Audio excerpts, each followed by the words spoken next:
Sveiki, gerbiamieji.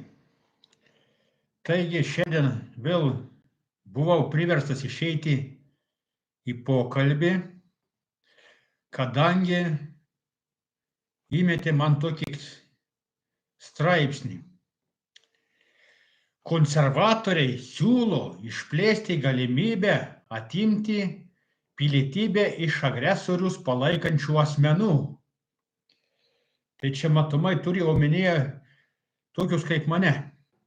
Taigi, grupė Seimo konservatorių siūlo išplėsti galimybę atimti Lietuvos pilietybę iš asmenų palaikančių agresorius, keliančių grėsmę nacionaliniam saugumui. Prieš 2 metus toks pilietybės netekimo pagrindas nustatytas užsieniečiams.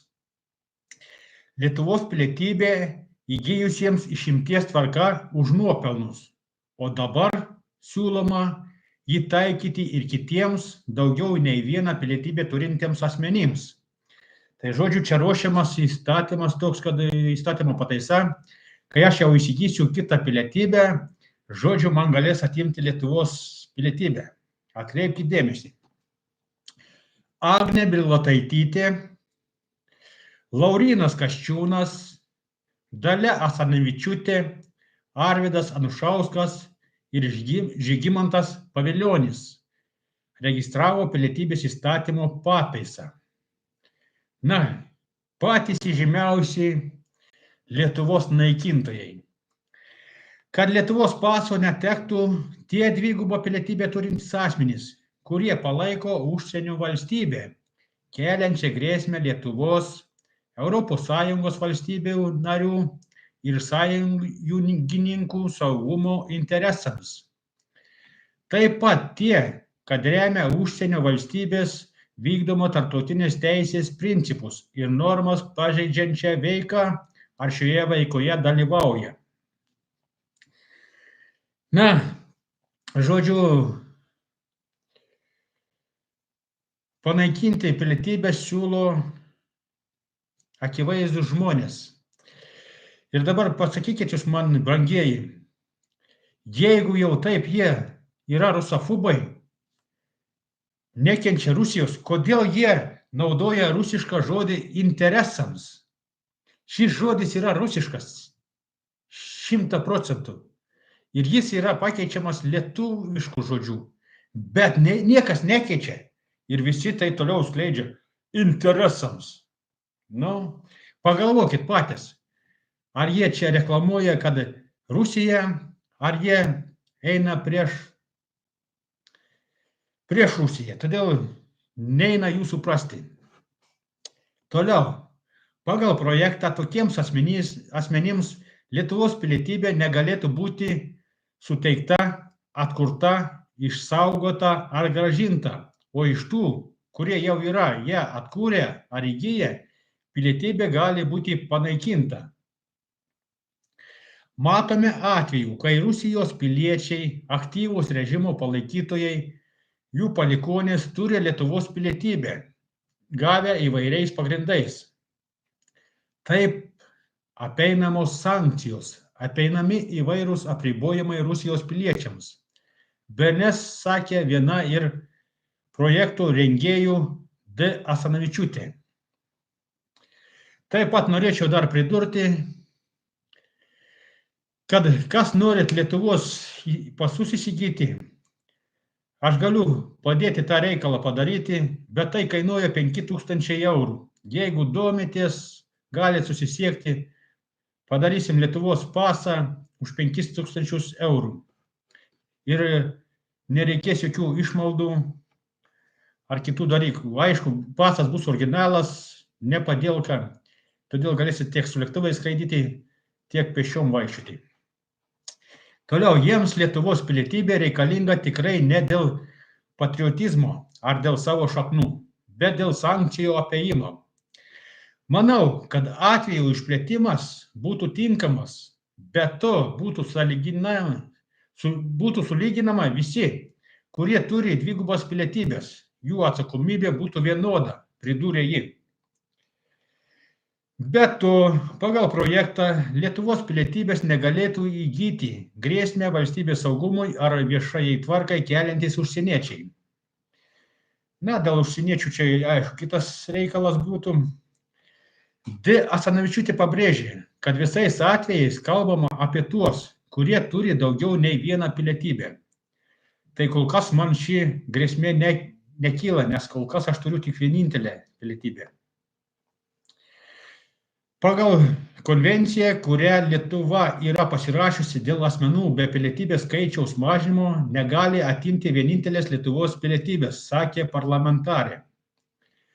Anot jos, plėsti pilietybės atimimo nesuteikimo galimybės verčia viešumon vis iškylantis faktai apie Vladimiro Putino režimą ir jo pradėtą karą Ukrainoje, palaikančius asmenys, kurie turi Lietuvos pilietybę.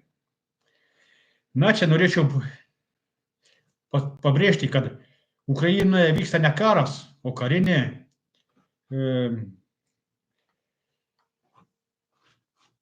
kaip ten jis vadinasi, pamiršau dabar, užstrigo žodžiu, bet ten ne karas yra, ten yra karinė operacija, todėl reikia nemaišyti to.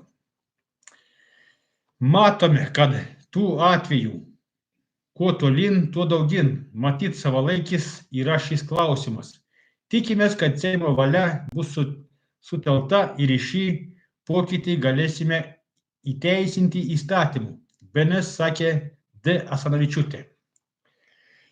Kaip skelbė BNS, 2023 metais Seimas priėmė pilietybės įstatymo pataisą ir numatė, kad išimties tvarka įgytos Lietuvos pilietybės asmuo netenka, jeigu savo veiksmais kelia grėsmę Lietuvos saugumo interesams. Ir vėl žodis interesams. Viešai reiškia palaikymą valstybei, keliančiai grėsmę Lietuvos ar kitų ES valstybių narių, jų sąjungininkų saugumo interesams. Ir vėl žodis interesams. Matot, kaip jie varo prieš Rusiją, bet naudoja rusiškus žodžius. Žodžiu, nesuprasi, jie kaip sakoma, yra su aukštaisiais mokslais. Remiantis šią nuostatą, prezidentas Gitanas Nausėda atėmė Lietuvos pilietybės iš šokėjos ant ledo Margaritos Drubecko, balerinos Ilzės Liepos ir verslininko, buvusio KGB darbuotojo Jurijaus Kudimovo. M. Drubecko ir J. Kudimovui apskundų į šį sprendimą minėtos įstatymo nuostatos atitikimą Konstitucijai šiuo metu nagrinėja Konstitucinis teismas, kuris taip pat yra nelegitimus. Tai žodžiu, ką šis teismas gali išnagrinėti. Tačiau pagal dabar galiojantį pilietybės įstatymą užsieniečiai Lietuvos pilietybę gali įgyti ir kitais pagrindais, ne tik išimties tvarka. Pavyzdžiui, dvigubą pilietybę leidžiama tiems, kas išvyko, buvo ištremti iš Lietuvos iki nepriklausomybės atkūrimo ir jų palikuonims, susituokė su Lietuvos piliečių ir panašiai. Plėsti galimybės atimti Lietuvos pilietybę pradėta kalbėti Tiriamosios žurnalistikos centrui Siena, paskelbus, kad 2 Rusijos milijardieriaus Romano Abramovičiaus vaikai Ana ir Arkadijus turi Lietuvos pasus ir galimai padėjo tėvui apeiti tarptautinės sankcijas. Taip rašo LRT žinių tarnyba. Ką jūs manot šiuo klausimu? Aš manau, kad eilinis šnipštas čia, aišku, bandyti parodyti, kad mes bandome kovoti prieš Rusiją, nors iš tikrųjų ją palaiko. Tai, žodžiu, durnina visus kaip tik begali. Kaip tik begali ir kaip tik bemoka. Tai dabar truputėlį pakalbėkim apie karą Ukrainoje. Šviežiausios naujienos. Zelenskis pasiruošęs susitikti su Vladimiru Putinu gegužės 15 dieną Turkijoje. Citata iš Zelenskio kalbos. Aš asmeniškai ketvirtadienį lauksiu Putino Turkijoje. O tuo tarpu Lietuvos karo kurstytojai va ką siūlo. Lietuva grasina Rusijai sankcijomis. Lietuvos URM vadovo Budrio teigimu, Rusijos prezidento Putino pasiūlymas dėl Rusijos ir Ukrainos derybų yra vakarų sankcijų spaudimo rezultatas. Va kaip mano, kad pagaliau su sankcijom prispaudė Rusiją. Kokie šaunuoliai jūs esat. Taisyklės aiškės. Besąlyginės paliaubos nuo pirmadienio arba naujos griežtesnės sankcijos, pridūrė Budrys, turėdamas omenyje Zelenskio siūlymą 30 dienų paliauboms nuo gegužės 12 dienos. Kitas teroristinis Ukrainos karo kurstytojas siūlo blokuoti tiesos kanalus. Norint išspręsti mobilizacijos problemą, reikia uždaryti TikTok ir Telegram, teigia Ukrainos ginkluotojų pajėgų VSU savanoris. Jis pasiūlė blokuoti šios išteklius Ukrainoje, kad pamuštų melų tiesą. Va kaip bandoma melu užgniaužti tiesą.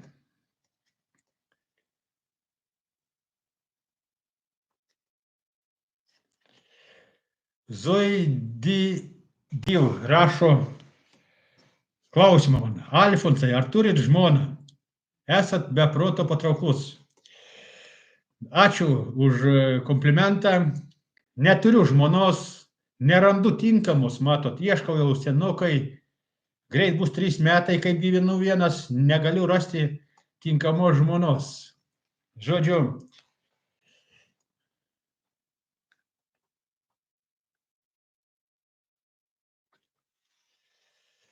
Demolitas kažkoks tai man 3000 rašo.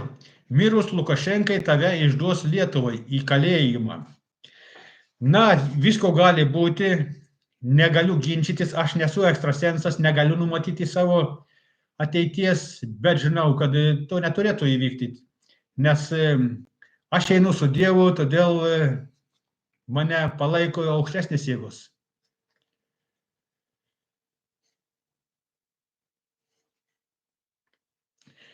Taip, Zoidetiv rašo. Ar žmona paliko, nes esat prorusiškas Hamas? Na, matot,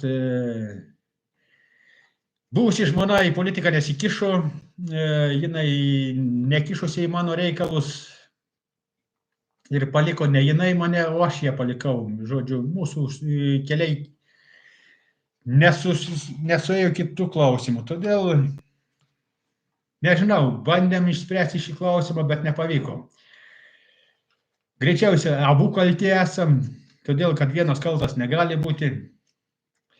O aš nesu prorusiškas, aš nesu prožydiškas, aš nesu pro kažkoks tai.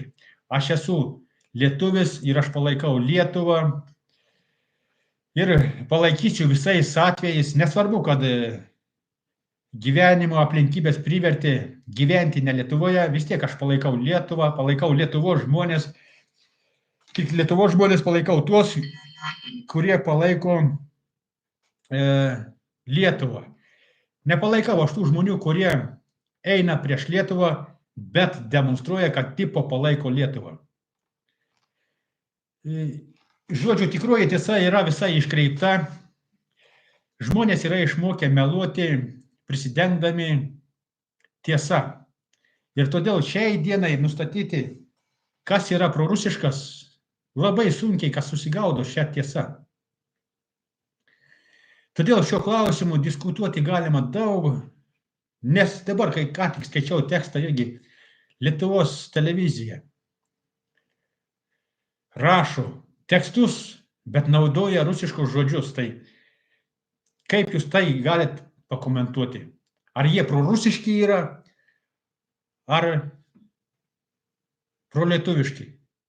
Na, jūs paaiškinkit. Aš tai mane čia laiko ne vispročiu, tai žodžiu, aš sakyčiau, Jau pateikiau, kaip tik pavyzdį, kad interesas yra rusiškas žodis. Tai jūs pasakykit, ar tai yra Rusijos palaikymas, ar tai yra prieš Rusiją. Sveiki gyvi, Erika Švenčionienė rašo. Sveika, Erika. Tai žodžiu, interesas yra 100% rusiškas žodis. Rašo, kad tai yra angliškas žodis. Na gerai, tegul būna angliškas žodis, tegul būna ir rusiškas, ir angliškas, tai dabar reiškia palaiko ir Rusiją, ir Angliją, jo tarptautinis. Na, iš tikrųjų, lietuviškas žodis yra puikus irgi pakeisti. Daug žodžių yra lietuviškų pakeisti šį žodį, bet niekas to nepakeičia, niekam to nereikia, visi naudojasi kaip lengviau. Tai žodžiu, ginčytis galim, kaip sakoma, iki sąmonės netekimo, bet interesus galima pakeisti žodžiais tokiais kaip tikslas, tikslais. Na, žodžių galima daug lietuviškų žodžių pritaikyti. Taip, toliau, tai mes visų žodžių savų neturėsim. Ar tu išmanai lingvistiką bent minimaliai? Na, aš neišmanau minimaliai, aš nesu ten lingvistikas ar dar kažkas, tai aš nesu kalbininkas, bet aš tik tai sakau, man tas žodis labiau linksta, kad čia yra provokaciniai tekstai.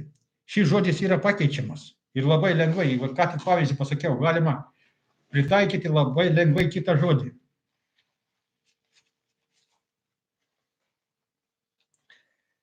Todėl, nežinau, aišku, jeigu norit prisikabinti, prie visko galima prisikabinti.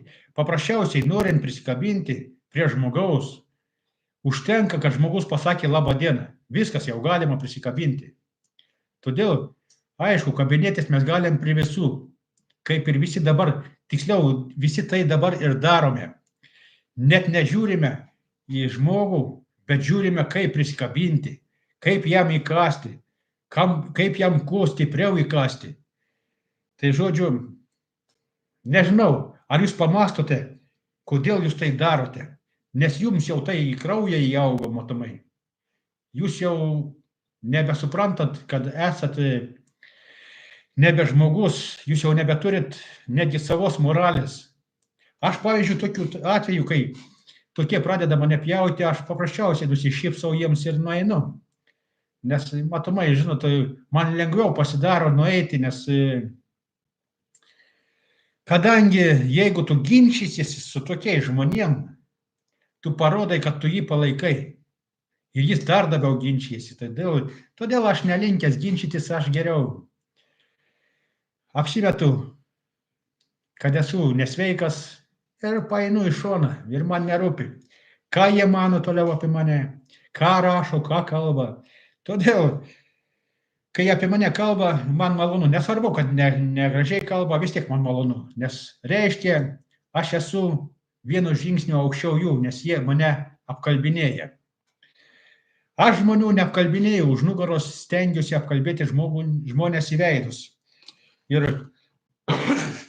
į savo laidą, kiek esu kviečia žmonių pasikalbėti, tie, kurie ant manęs varom, jie visi bijo ateiti į pokalbius, nes kadangi žino, kad neturės ką pasakyti. Ką jūs manot apie tai? Aš manau, kad taip yra, jo.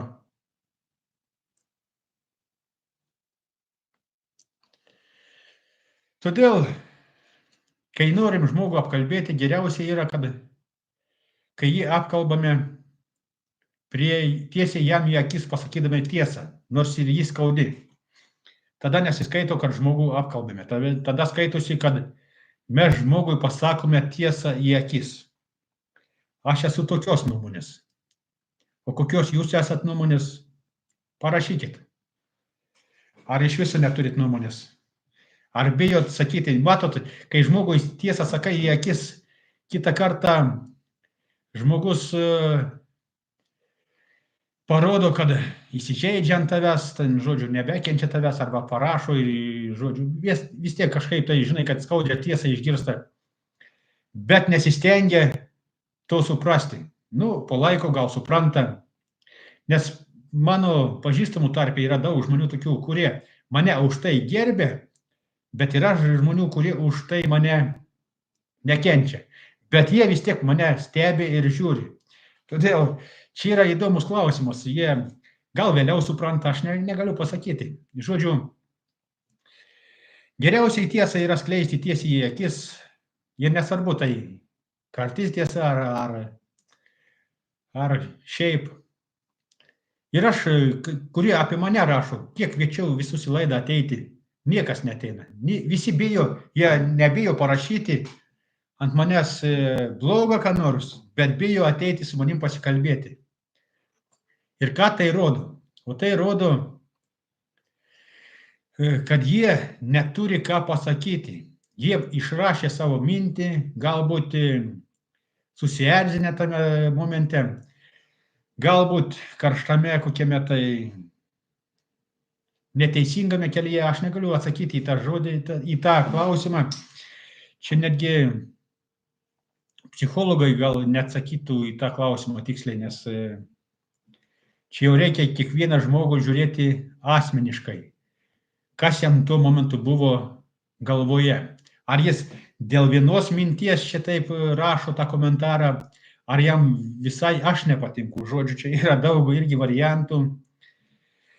Svarstytinų ir ginčytinų, nes man, kai parašo blogą komentarą, aš jį priimu lengvai, pasvarstau, ar iš tikrųjų taip yra ar ne. Todėl, aišku, dėkoju už tai,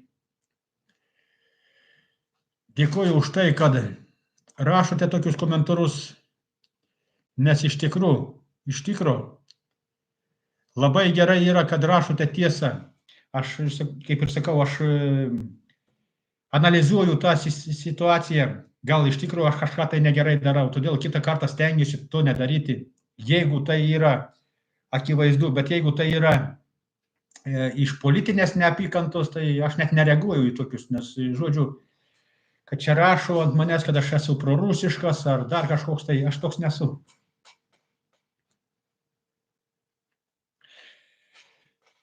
Čiortas parašė, čiortas tavęs laukia VSD. Na, matot, čiortas ar tortas, kas manęs laukia, tas ir laukia, tegul laukia. Aš esu pasakęs, man nėra ko bijoti, aš einu su Dievu, remdamasis teisės viršenybę, aš nepažeidžinėju įstatymų, stengiuosi gyventi dorai, sąžiningai. Todėl, jeigu laukia VSD, tegul laukia, sulauks. Aš grįšiu kitą metų pradžioje grįšiu, bet VSD prie manęs neprisikapstys ir jie neprieis. Todėl, tą klausimą gal svarstysime, gal ir kartais nuvyksiu pasikalbėti, gal kartais, bet jie neprieis tai prie manęs, kaip jūs čia tikitės. Žodžiu, ginčytis čia galima, to klausimų daug ir tas VSD, kad ir pasikvies, aš jiems neturiu ką pasakyti, nes aš visą tiesą skelbiu tiesiai šviesiai, man nėra ko slėpti, aš nesislapstau ir dabar aš nesislapstau, aš viešai deklaruoju, kur gyvenu. Netgi šiandien vieną laidą padariau, kaip gyvenu, ką dirbu, tai žodžiu, kaip gyvenu, sakiau tik tai, ką dirbu.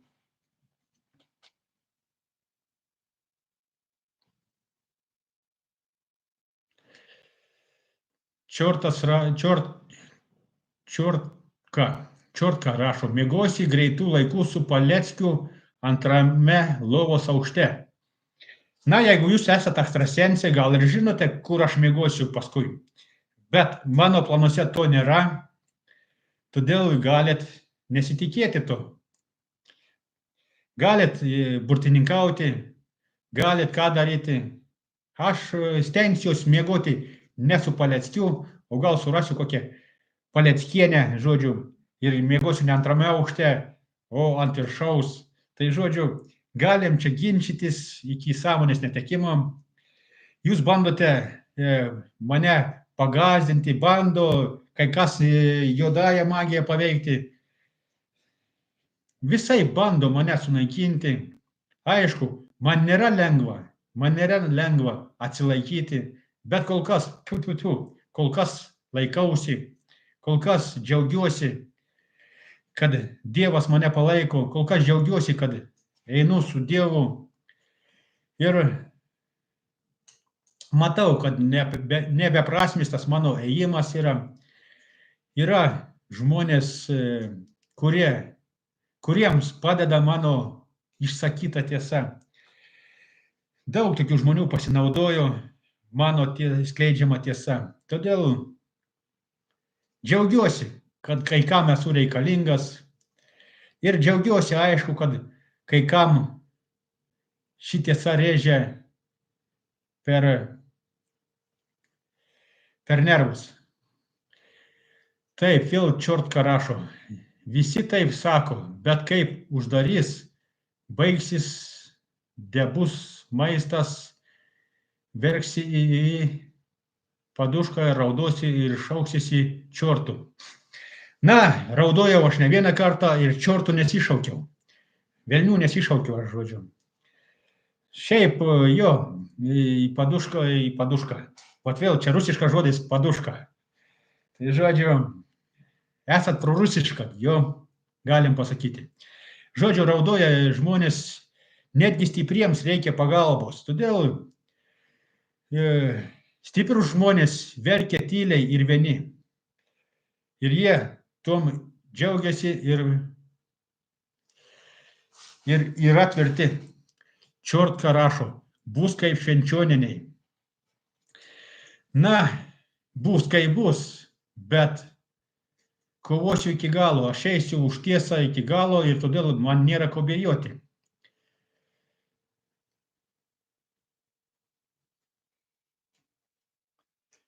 Todėl pasakysiu, jeigu bus kaip ir švenčioniniai, bus kaip ir Paleckijui, Reketas rašo, eik virš durų, tapetuoti, nemyžės eterį. Na, jums reikia, jūs eikit tapetuotis.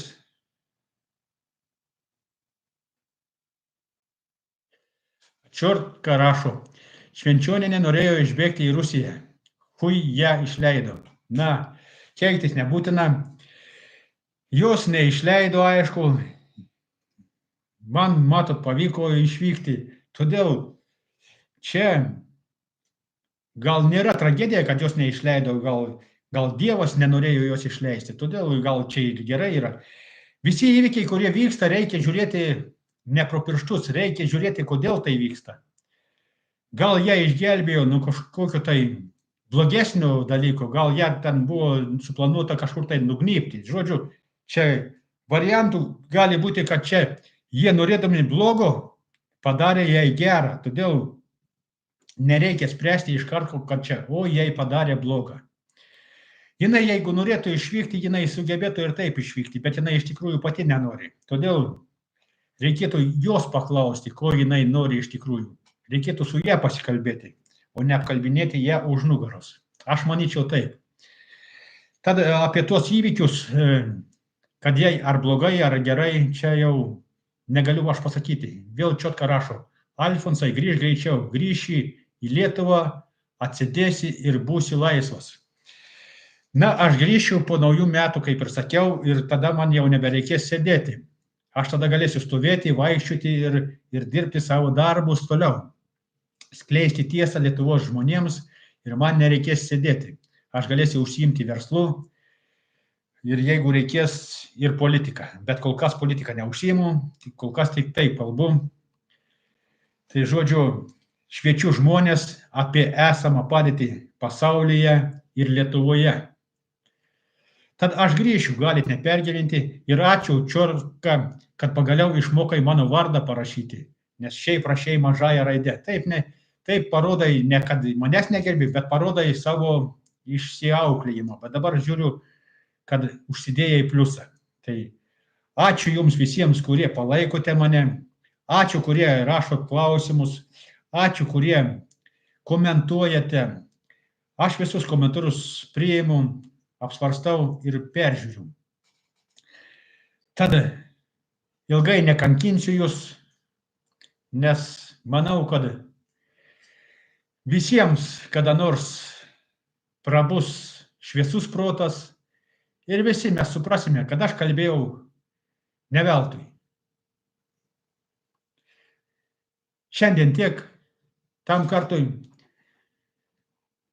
Ačiū už viską, iki malonaus, te padeda mums Dievas.